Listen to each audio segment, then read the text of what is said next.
प्रिया मीना कुछ देर तक खामोश खड़ी रही। दीदी, क्या वो सच में कागज बदलवा सकते हैं? कुछ भी कर सकते हैं। मीना, लालच में आदमी अंधा हो जाता है। हमें किसी पर भरोसे नहीं करना चाहिए। अब हमें बहुत संभल के रहना पड़ेगा।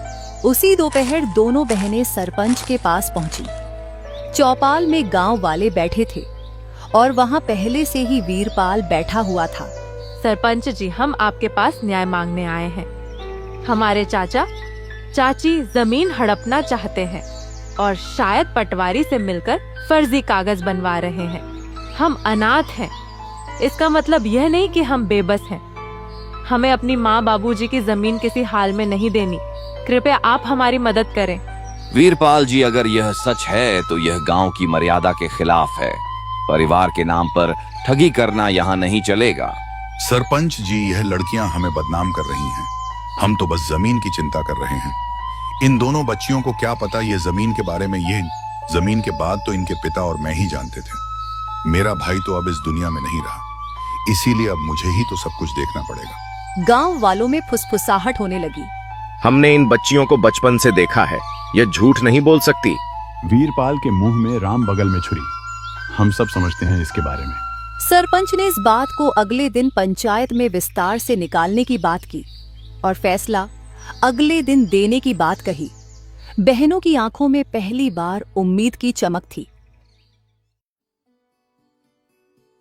रात को झोपड़ी में दोनों बहनें आपस में बात करती हुई, दीदी, क्या कल हमारा साथ देंगे गांव वाले? देखते हैं क्या होता है। मुझे किसी पर भी भरोसा नहीं रहा है।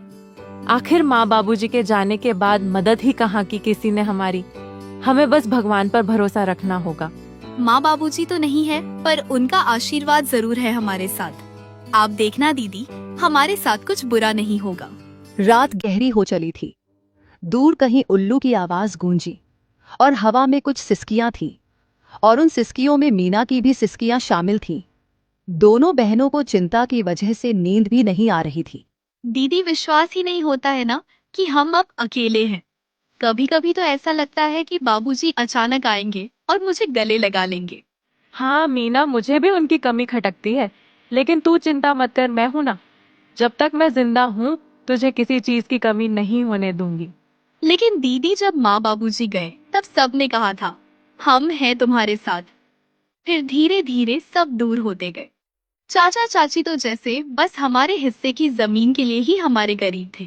प्रिया की आंखों में आंसू थे, लेकिन उसने उन्हें छुपाया। उसे अपनी बहन के सामने कमजोर नहीं पड़ना था। दुनिया बहुत चालाक है मीना। रिश्ते अब खून से नहीं धन दौलत से बनते हैं। लेकिन हम भी अब चुप नहीं रहेंगे। अगर हमें अपने अधिकार के लिए लड़ना पड़े तो लड़ेंगे। सुबह होते ही गांव में एक अफवाह फैल गई कि वीरपाल अब पंचायत से कहकर जमीन अपने नाम करवाने की तैयारी कर रहा है। गांव की गलियों में लोग कान्हा फूंसी करने लगे। अरे सुनो सुनो, वीरपाल ने तो कमाल कर दिया। अपने ही भाई की बेटियों को बेघर करना चाहता है। हाँ काकी, कैसा रिश्तेदार है, अपने ही भतीजियों को बेघर करने में तुला हुआ है। इन बातों की भनक प्रिया को लगी तो वो मीना को लेकर सीधा सरपंच के वहां पहुंची। सरपंच जी, हमें आपसे इंसाफ चाहिए था। मेरे माँ बाबूजी की जमीन पर मेरे चाचा जबरदस्ती का दावा कर रहे हैं और आप लोग उनका साथ दे रहे हैं। मुझे आपसे यह उम्मीद नहीं थी। हम कोई अबला नहीं है। हम ऐसे चुप नहीं रहेंगे।